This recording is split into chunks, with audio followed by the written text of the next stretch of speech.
Day. First thing on the agenda, do we have any bill introductions? Any bill introductions? Not seeing any. We'll go ahead and move on. This is just kind of a telecommunications industry update. First one on the agenda, Michael Ruffin, AT&T.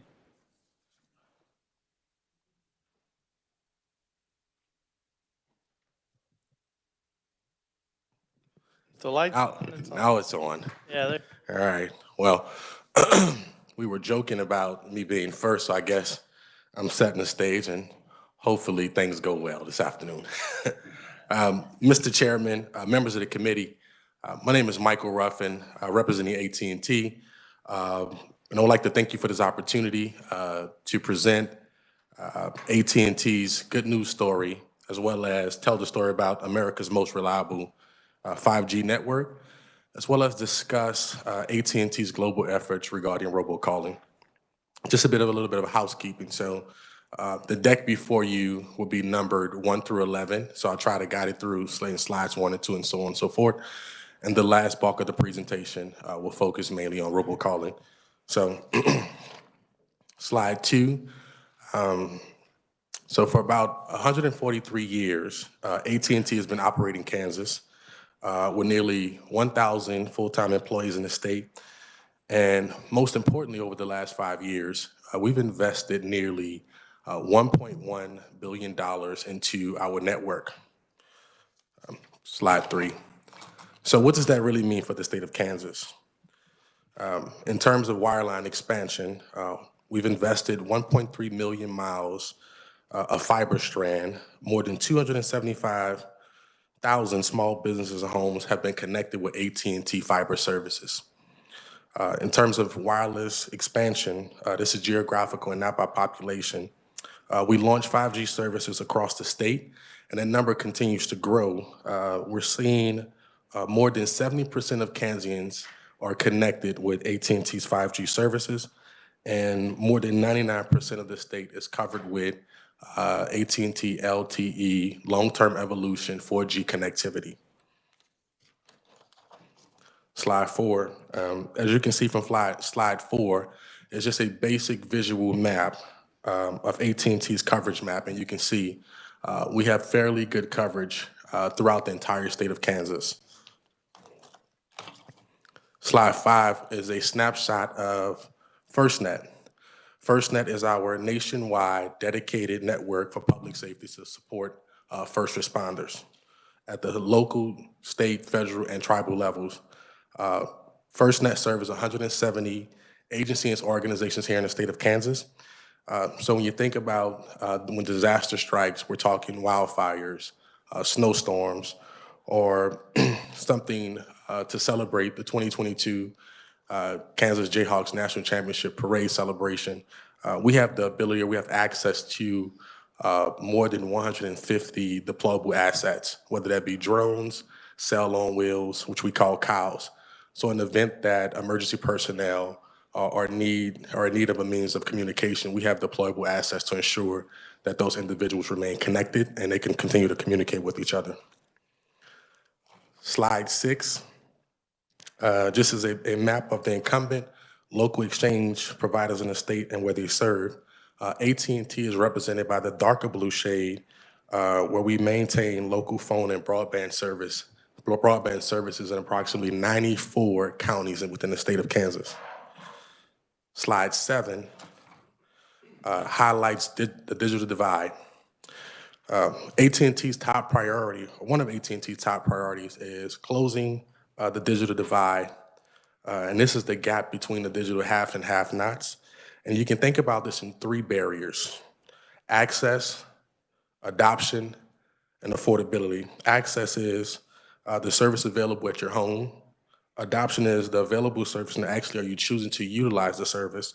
And affordability is basically what it says in terms of want the service but just cannot afford to procure it or purchase it, right? Sometimes members of homeowners may have their households have to make the decision between do I have to pay the light bill or pay the broadband bill? And some homes choose to pay their light bill, of course. So in order to solve this problem, if you flip to slide 8, In order to solve the problem of access, there's opportunities out there as it relates to federal funding, right? AT&T is working hard every single day to service more customers.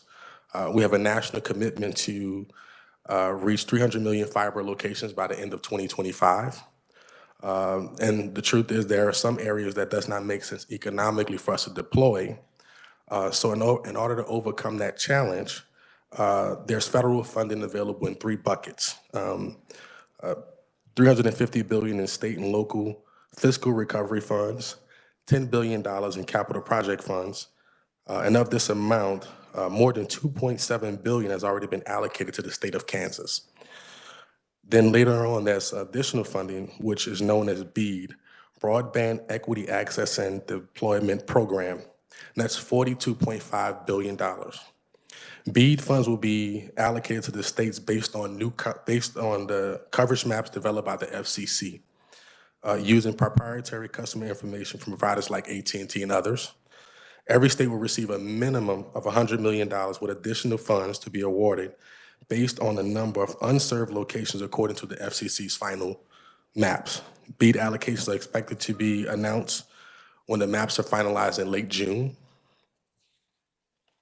If you flip to slide 9, we'll talk a little bit about affordability. To address the affordability crisis as it relates to broadband, AT&T has what's called AT&T Access. Access is AT&T's low-cost internet connectivity program. And additionally, the federal government rolled out the Affordable Connectivity Program, which provides a $30 a month benefit to internet services to low-income households. So if you combine AT&T Access with the ACP benefit, some households can receive free connectivity services. And if you flip to slide 10, this is a snapshot of AT&T addressing the adoption issue from a national programming perspective. So as you can see, we have digital literacy workshops, we have access to distributing computers, and other programs that AT&T offers to our customers and those within the communities that we serve. If you take a look at slide 11, this is about our overall community impact with a focus on digital literacy programming.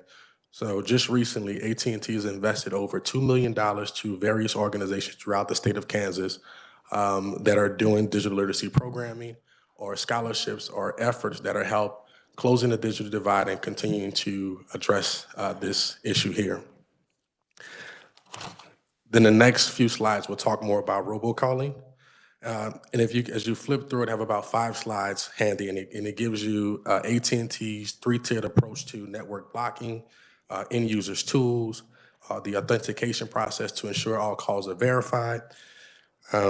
Talks a little bit about the global fraud network, AT&T's global fraud network protection for our customers, and on 1.5 billion calls each day are blocked through a program that we have at AT&T, and 5 million block calls per weekday. I won't spend too much time going into the details. You all have the deck in front of you, and Mr. Chairman and members of the committee, I'm happy to stand for questions. Do we have any questions? Any questions? Not seeing any. Thank you. Thank you. Patrick Fusick, T-Mobile. I'm used to thinking, yeah, Sprint.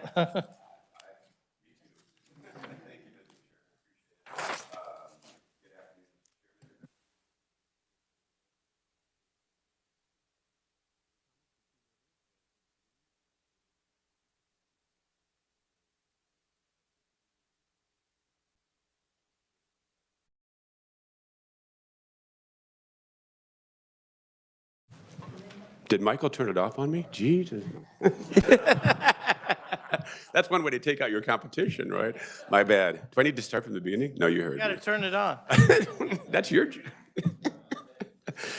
Eli, be prepared. So sorry about that.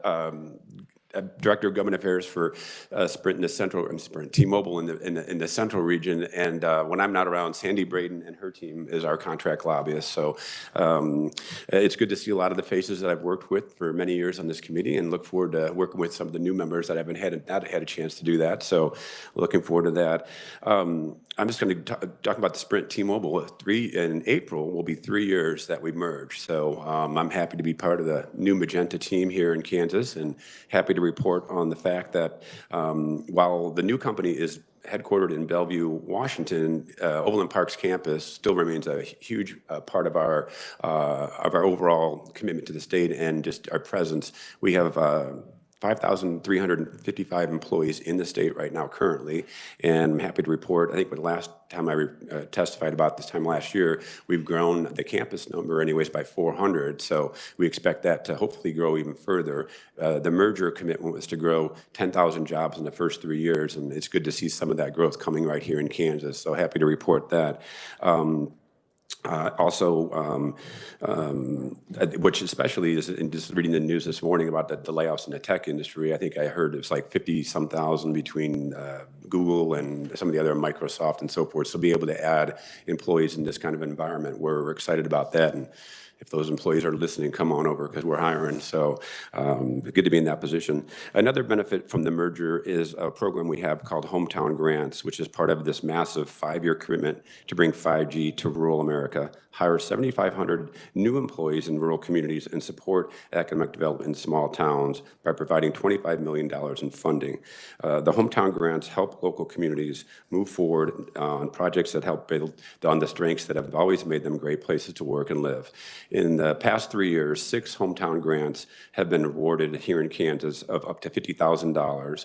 In those towns in Kansas that we awarded so far to date, Yates Center, Fort Scott, Altamont, Axtell, Pratt, and Hutchinson.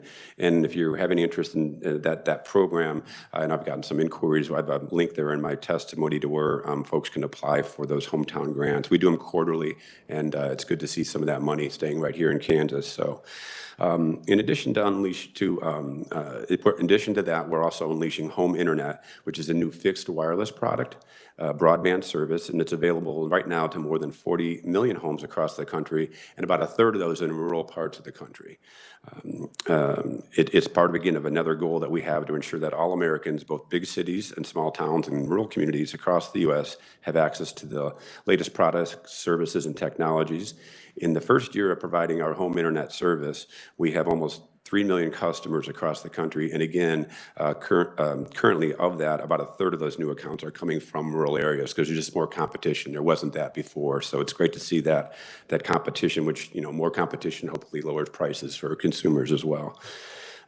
We also committed to building 600 new stores in small and rural towns across the country. And again, happy to report in 2021, we opened 4 new stores in Kansas: Hayes, Garden City, El Dorado, and Dodge City. In 2022, we opened 5 stores: Fort Scott, Parsons, Liberal, Iola, and Paola. And so far, 1 is scheduled to be opened in Newton. So I'll probably add to that, but that's just the first kind of quarterly planning. In total, we have 27 T-Mobile stores in the state of Kansas, 35 Metro PCS, which is our our prepaid brand, and our call center in Wichita is expecting to hire 200 folks this year alone. During the pandemic, a lot of folks had to go home. A lot of call center work was done at home, and we're trying to get back to those pre-pandemic days numbers that we had. So if that goes all according to plan, we'll have over 500 employees at that Wichita call center at the end of the year. Lastly, regarding our network, T-Mobile committed to investing $40 billion into our network over the first 3 years of the merger, and I can tell you that investment is taking place here in Kansas and across the country. It's evidenced by the fact that our 5G network now covers 320 million people, and our fastest 5G coverage, which we call ultra capacity, covers 250 million people in the country. The combination of our high-speed, high-band millimeter wave spectrum, our mid-band spectrum, and our extended range low-band spectrum places T-Mobile in a unique industry-leading position, offering 5G across the nation. By the end of 2023, we expect over 300 million people will be have access to our super-fast, ultra-capacity 5G. Mr. Chairman, this isn't in my testimony, but I wanted to touch on the robocall issue a little bit, and I'm going to plan to provide the committee with some information. We had a press release at the end of 2021, which talked about, that was the last year of full data that we had on robocalls, and you had great testimony. I have to give Lindsay and Nick kudos again, listening to that committee hearing yesterday and talking about the TRACE Act at the federal level, the AG's task force, all the carriers. I think you heard 12 or 15 carriers supported that. So it wasn't just the major telecoms, but a lot of the other providers as well got behind that. And we've seen while there was an increase in the number of calls, spam calls and robocalls being made, we showed in our network a 116% increase from 2020 to 2021 in just the volume of calls that were coming in across our network. We have a product called Scam Shield. Now, this is it's not an app, it's part of the service when you're a T-Mobile customer. It's to every customer, business customer, commercial, just residential customer. It's 24/7 service that basically will protect customers against the scam and spam calls and any unwanted robocalls. Like I mentioned, that in 2021, again, the last year we had full year numbers, we had 21 billion calls being blocked, but using that, on that service. So that was 1.8 billion scam calls blocked each month, and that came down to 700 scam calls every second. So we've just seen a lot of that penetrating all of our networks, and it's crazy. But products like our Scam Shield help block those, and it still gives you some caller ID, so you can see, you can block out. You're not blocking out the people you want to have calls from. And I mentioned we're going to have a new press release coming out in the next couple of weeks. I'll share that with the committee that had updated numbers for all of last year and to show the volume that we had last year and how many we've been able to block. So I know you mentioned you want to look at this over the next couple of years, and we're happy to participate in that process and share any information we can, and hopefully, like you said, strengthen the Kansas laws and so forth. So that's all I have on that for now, but happy to work with that issue on you. And sure, and I definitely noticed both you had that, and I know all the providers are doing a lot, and we want to make sure we got everything done on our end here too as well. And I've got some thoughts I'm working on. I've kind of studying this situation, but this is a teamwork deal, and I really appreciate what the phone companies have done, and we want to just do whatever we can do here. And 100 years ago, people used to wait by the phone for a call. Now it just never stops. And you get the one about the car warranty, car 5 cars, and I'm like, well, I only have 2 cars. I don't have 5, or the health insurance. Yeah, that's another big one. I think But, I mean, they can be serious, because we got elderly people that there's a lot. Get that phone and they fall and break their hip or something. It's been a lot of bad actors out there, and I think that overall, and it's been the #1 complaint to the FCC at the federal level. So I mean, there's no question it's a very tough issue, but we look forward to working with you. With that, Mr. Chairman, that concluded my comments. Happy to stand for any questions. Questions for Patrick. Senator Pittman. Thank you, Mr. Chair, and thank you, Patrick. Thank you. How do we ensure, I guess HQ2, I want to make sure we maintain our relevance to the corporation that's a great facility. We've got a lot of invested in it. We've got great jobs. How do we ensure that it's positioned? We can't do much as a government entity to demand what's going on there, but I'd love to have assurances that it's being strategically positioned for the future with the relevant growing fields that keep it still HQ2, if not HQ1. I couldn't agree with you more, Senator.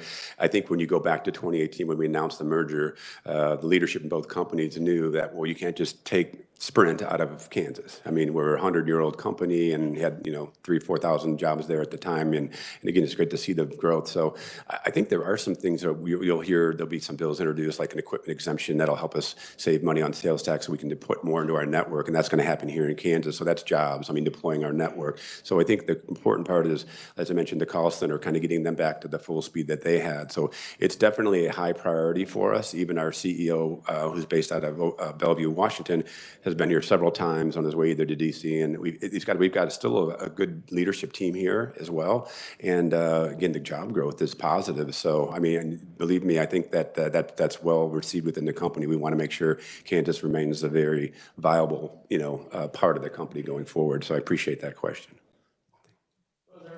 Further questions? Senator Warren. Thank you, Mr. Chair. I think I have the right microphone. I might be borrowing yours for a minute, Mr. Vice Chair. Thanks. It's on. Thank you. Yeah, sit on. Thank you for the presentation. Over in the district that I represent, though we might be near what used to be the Sprint World headquarters, I hear concerns from constituents. There's dropped cell phone coverage or spotty cell phone coverage in the area. Is that something that's being looked at, or how do we address that? Or what can I tell constituents about the issue? Yeah, I appreciate that question, because I mean, it's an evolving process. You're taking these two massive networks, combining them, and so we were trying to save somebody because we don't need two towers in one area. So there's a little bit of pardon our dust as we merge these two networks into one, and most of the new towers that are going up are 5G, what we call standalone, and so there's some work going on with the network that's going to, not before it's ultimately, in prime condition, there'll be a little bit. So I experience it myself just driving around the campus, and you shouldn't drop a call a quarter mile from the campus. So we get those spots, we report it into our network team, and they're really good about making sure that they know what's coming, or if there's just other, tower convergence that's going to happen, then so I would say it's not, some of that rough spot and the merger that we've had over the last couple of years, combining those networks are starting to become a little smoother, but it's not completely devoid of drop calls, unfortunately. So it's getting better. Sure, and I'd be glad to share that with them, that it's continuing to be looked at and worked on, so there's smooth transition from cell tower to cell tower, and as the networks are. And if there's specific locations that you've got that you hear from constituents, please, we really are, they're good about get on us and let us know what the plans are to develop network to cover those spots, because we just don't want to, whether it's emergency services calls or just plain old calls, we want to make sure there isn't holes in the network. So great, I have one in mind that I'll talk with you after absolutely the meeting that I hear a lot Thank you. about. Appreciate it. Thank you. Thank you. Thank you, Mr. Chair. Further questions? Okay, thank you, Patrick. Okay, thank you all. Eli Veenendaal, Verizon. You got it, Chairman. Thank you. It's a tricky name. It's I get the first and last name messed up sometimes, so not a big deal. Thank you, Mr. Chairman and committee members, for allowing me to come today and present on behalf of Verizon. It's been a few years. I was commenting this morning as we were presenting in another committee meeting. Before the pandemic, the last place I went was Kansas, in these rooms, and then the pandemic hit, and this is the first place I'm actually getting to go back and present again. And so it's very nice to be back and see people face to face and be able to present in person. So thank you for the opportunity. Glad to have you. So just to introduce myself, my name is Eli Veenendaal, and I am the Director of State Government Affairs for Verizon in Kansas and some of the surrounding central states. Dina Fisk, who many of you know, is our on-the-ground lobbyist doing our day-to-day work for us here, and we appreciate all that she does for us. When it comes to Verizon, we hear the word reliability a lot, but reliability is key for us. We understand that we need to deliver on our customers' demands for mobility, to have a reliable connection, a secure connection as well. At Verizon, our customers come first, and the last few years have highlighted the need for that reliability really to step in for customers, especially post-pandemic, and learning how much we rely on our connectivity and devices. Verizon has met this customer's demand, and to illustrate, in the first half of 2022, for the 18th consecutive year, we were awarded the best overall performance and network reliability by Root Metrics. Additionally, we ranked #1 in accessibility call and text awards, text categories. This includes receiving the award for best overall performance in Wichita and Kansas City. And just as of last week, we added to this list of awards by getting our 30th year in a row as JD and Power Associates Award for Best Wireless Network Quality. So that continues to be the center of what Verizon has and will be. But we're continuing to evolve, and what I think all of us have heard for many years is about 5G. So Verizon is continuing to build the most powerful, powerful 5G experience. Currently, our 5G service covers more than 2/3 of the U.S. population and is available in over 2,700 cities around the country, including Kansas City. Our ultra-wideband service uses millimeter wave and C-band to deliver incredible speeds and performance for mobility, home, and business customers. For customers on the go, so when we're running about on our mobility front, we're seeing speeds up to 10 times faster than our 4G LTE speeds are. And we are continuing to expand our coverage to cover millions of people and starting to move into the 5G home space as well, which you've heard mentioned here, which will be another option as we go forward for people to be connected with broadband in their home. Now, as customers are our number one focus, we do understand as well we have a unique set of customers in public safety, right? Because it continues to be critical for all of us individually, and then for us as a company. And so to respond and support public safety, a few years ago, we launched our Verizon Frontline initiative. And so this was an opportunity for us to build end-to-end solutions for first responders based on the needs that are coming from first responders. So we took, through various partnerships with public safety experts, we built this program to really respond directly to their needs. This includes having network priority and preemption for all first responders on our network, a commitment to real interoperability to connect with one another, and the ability to develop a product and innovative roadmap to start to create an ecosystem and products that they can use and rely on and have better ways of, more safe ways of doing their jobs. And all this, of course, is built on Verizon's network. One of the critical groups, kind of subgroups, I'd almost say, within the public safety space is the emergency response team. You heard it mentioned, and we all see on the news regularly, you know, fires, tornadoes, winter storms. There's so many things going on. We've seen throughout the years that Verizon, as part of their frontline team, we've created a crisis response team that provides hands-on help to public safety agencies on the front lines to help them achieve their missions. This frontline crisis response team is composed primarily of first responders and military personnel who are solely dedicated to supporting our first responders during these events at no cost. The team that it's deployed, for example, last year supported nearly 750 public safety agencies. That was across all states, including Kansas.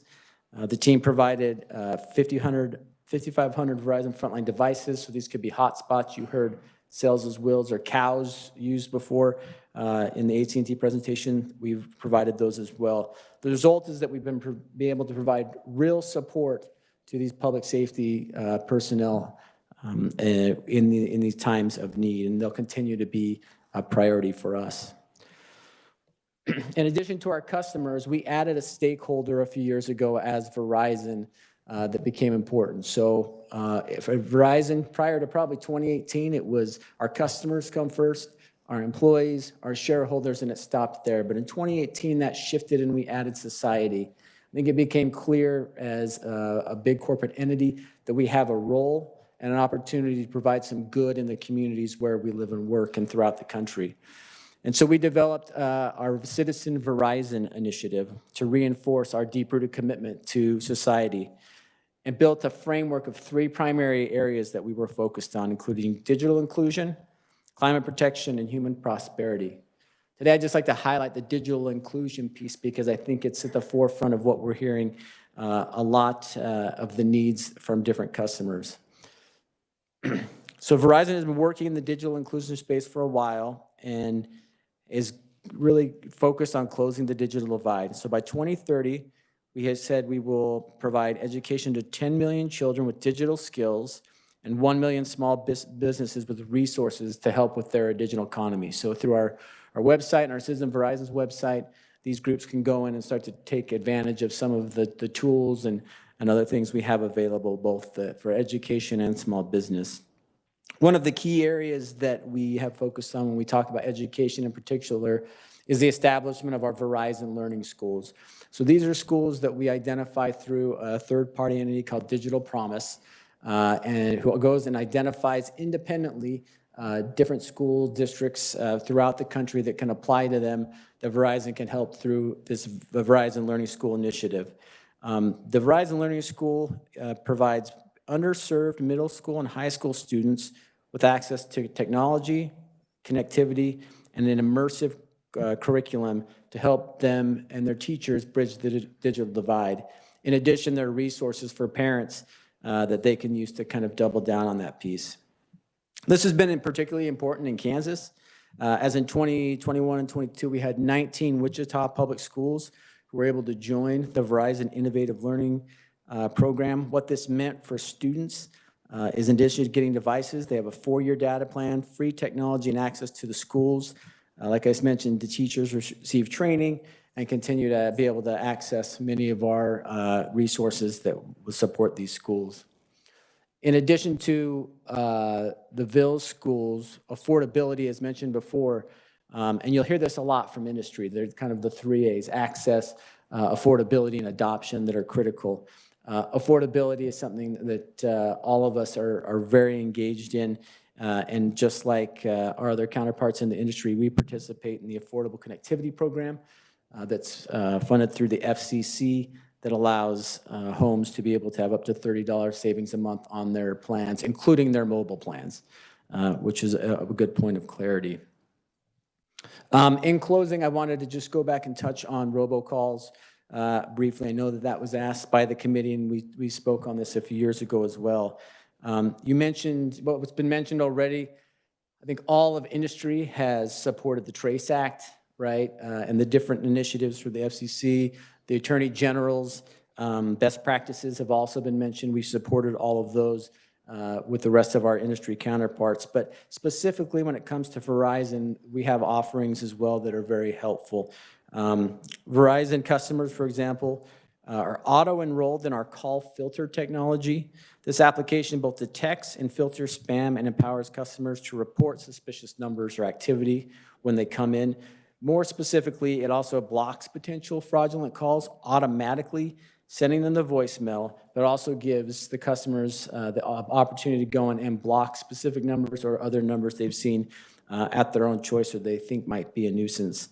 They can also report if something comes in that is suspicious. They can do it through the app, they can do it through our website, or they can text 7726, which is spam. Yeah, makes a lot of sense. Hopefully it's easy. From their mobile number to try to get those calls blocked and reported. And that helps our efforts to further protect them. So just as an example of the impact that this has had to date, through mid-2022, Verizon's industry-leading capabilities have identified and blocked more than 26.5 billion unwanted calls for 82 million Verizon customers, and millions of spam and text messages, and that included 2.5 billion just in the month of May and June alone. So we're dedicated to making sure that the issue of robocalls starts to go away. We're willing to, as was stated earlier, Mr. Chairman, to work with you and the committee on anything you want to do on the robocall front, and appreciate the time today. So that's all I have for my comments, but I'm open to questions.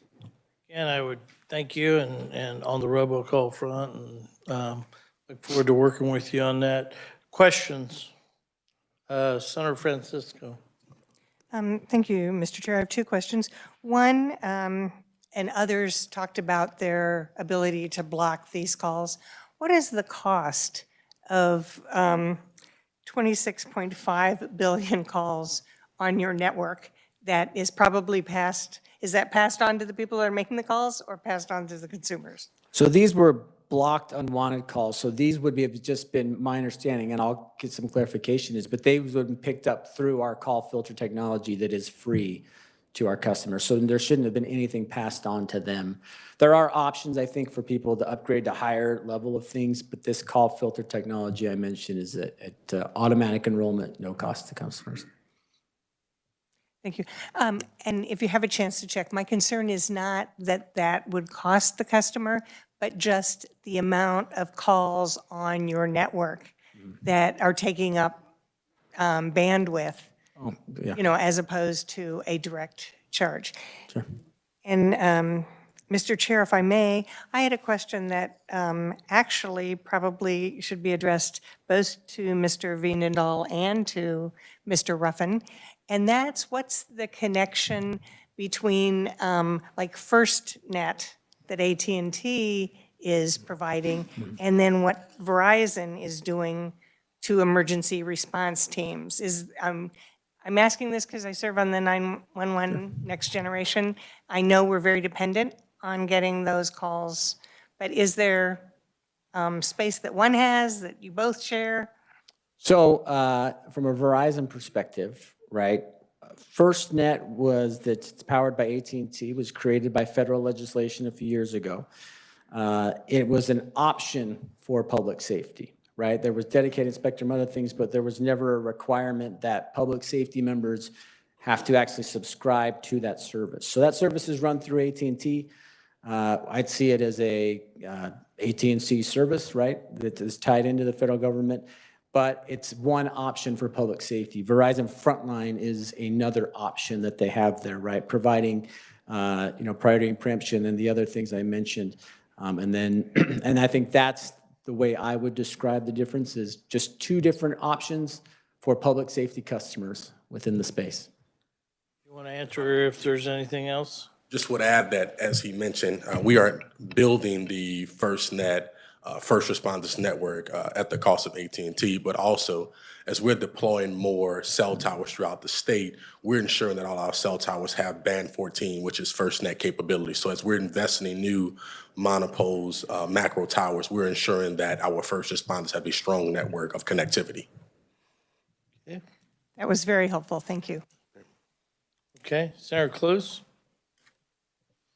Thank you, Mr. Chairman, and forgive me, I wasn't here yesterday, so if this came up, anyhow, when you get a text message and you hit stop, does it really stop, or do they sell it to someone else, and why is the process so long?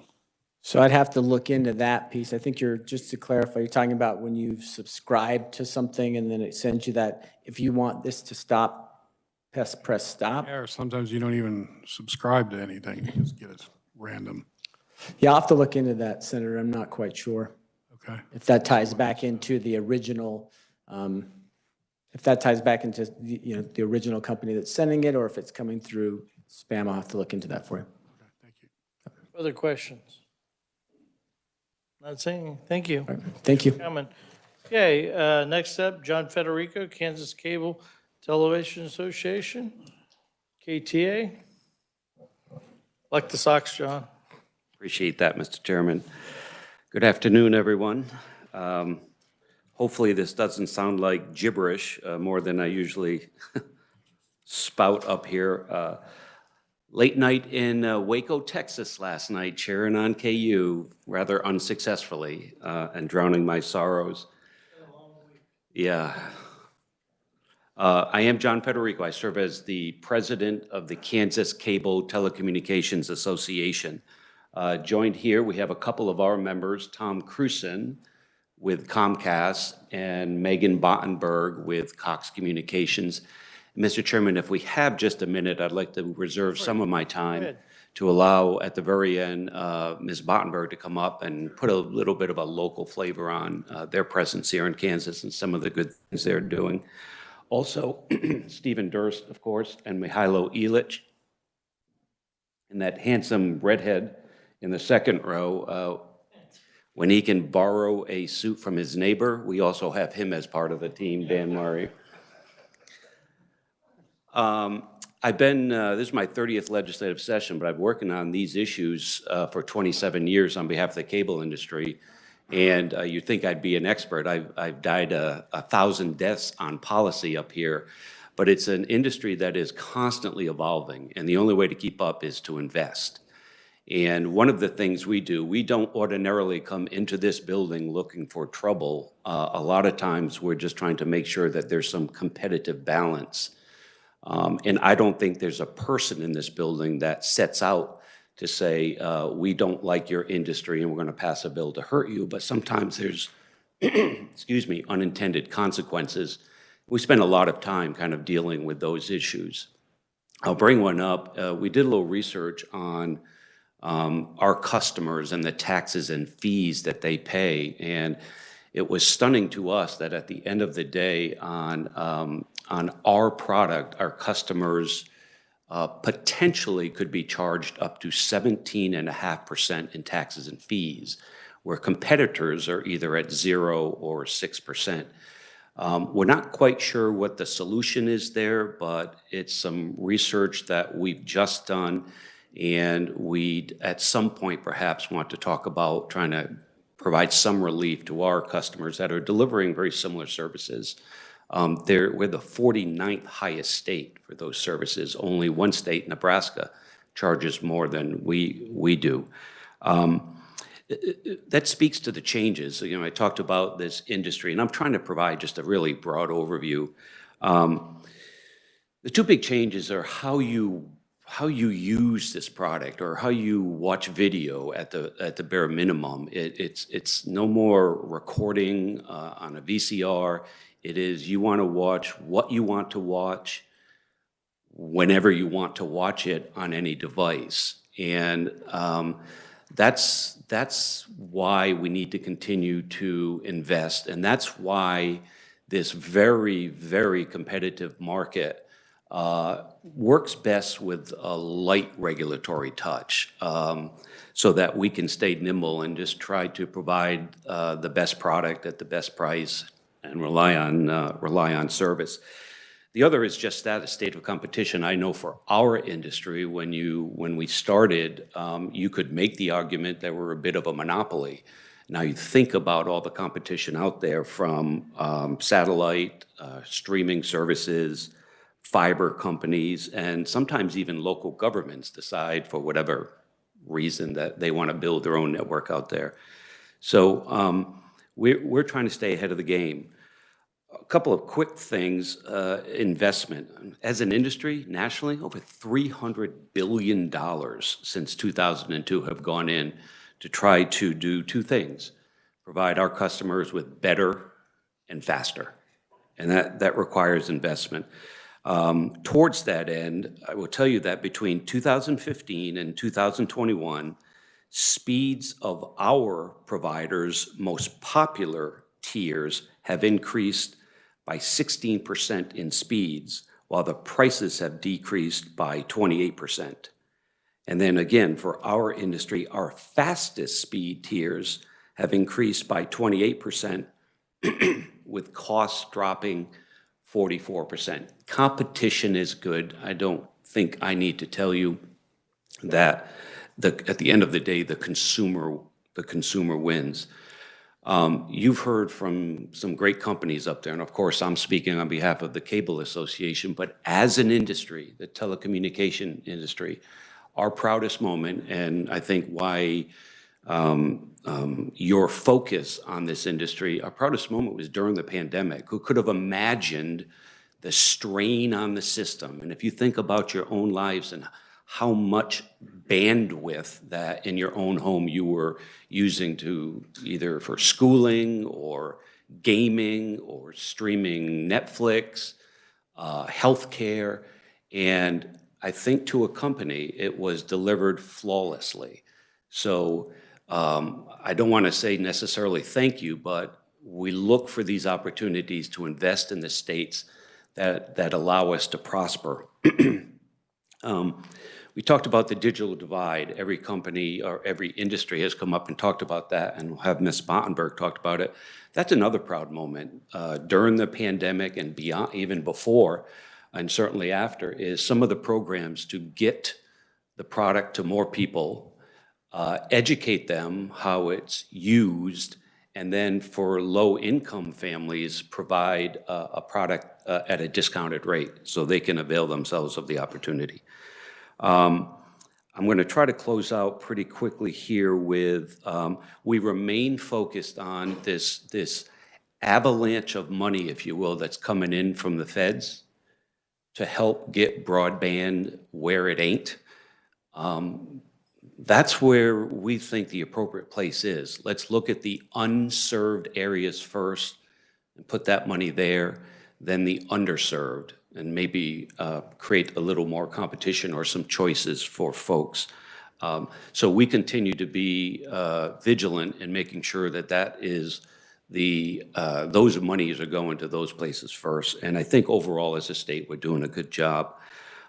What's next? I'll throw out one simple number. In 2023, it was estimated that there are 29 billion devices connected to the internet. 29 billion. Our product, our next generation of offerings from the cable industry is 10G. And you all should have received a pamphlet that talks a little bit about 10G. There's nothing more to do than bandwidth and speed. And it's just the next evolution of what we're going to be able to offer. And again, Ms. Bottenberg might be able to chat about that. Mr. Chairman, our ask as an industry is very simple. Again, allow us the right environment to go compete with a product that we believe is a good product, desirable at a good price. And please, as policymakers, if you'll allow us to chat with you about some of the unintended consequences of how this playing field sometimes gets a little unbalanced. With that, Mr. Chairman, I'm happy to stand for questions and turn it over to Ms. Wood. Sure. Love to see that bill we had last year in Fenton State, or definitely love to look at ways of balance in the playing field. And you're so right, there was a lot of investment over the years that have went into the infrastructure that made the last 3 years go really smooth if them investments weren't made. So I really applaud you guys. Go ahead, Megan. You got some presentation? We'll help you. It's okay. I'm just going to speak from a few notes that I have. Go ahead. And thank you. Thank you, Chairman, members of the committee. I'm Megan Bottenberg. I am the Director of Government Affairs for Cox Communications. We are the largest broadband provider here in the state with nearly 1,000 employees. Just here in the state alone, we have about 60 here in the Topeka area, actually, and then we have more spread across the state. And we truly do live and work in the places that we serve. We also serve about over 100 communities here in Kansas, which is really exciting. Probably the last time I was here, we were serving 92 communities. We have increased it in 1 year alone to over 100 because Cox has made a $400 million private dollar commitment to expand broadband to unserved areas throughout the state. And here in Kansas, we've added just about 10, maybe a few more, maybe closer to 15, but we are very excited about that. The city of Douglas, Kansas was one of the first expansion sites that we had here in the state last year. They didn't have 1 gig. Hardly even up to that point. And of course, now 1 gig. Now we're all looking at 2 gig and now 10 gigs. So obviously working very hard to get the speeds to our customers. We serve from Garden City to Gass, Kansas, Wichita to Pittsburgh, Topeka and Manhattan, and everywhere in between. So we are in many of our communities. One of the things that, as John mentioned, that I wanted to highlight is not only our investment. As I said, we're increasing our speeds up to 10 gig. We're also using our own private dollars to expand into unserved areas. But also, we've spent about $200 million on upgrading our infrastructure in the past 10 years, but also we're upgrading it every day as we speak.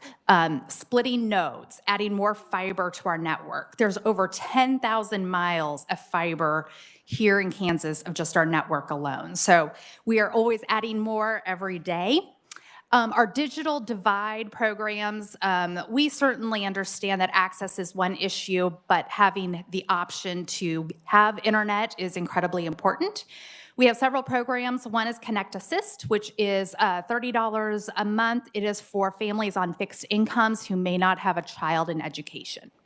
And so then we also have Connect to Compete, which is for the families with a child in K through 12 education who qualify. That is for $10 a month. Both programs, no rental fees. Installation is for free. We want to make it as simple as possible. One of the other things, we also participate in the Affordability Connectivity Program, which is a federal program, and that's a $30 per month credit on your bill if you are eligible. And so essentially, if you're on Connect Assist or Connect to Compete and you have that credit, you're getting your internet for free. One other thing to note is that we've been working closely with many cities who found during the pandemic that while the programs are available, many of those consumers needed digital navigators, somebody to walk them through the process and help them enroll. And so we have worked with several communities here in the state to make sure that they have digital navigators on board, they have the programs and information that we're able to assist them as needed, as well as the devices, because we do want to help close that digital divide.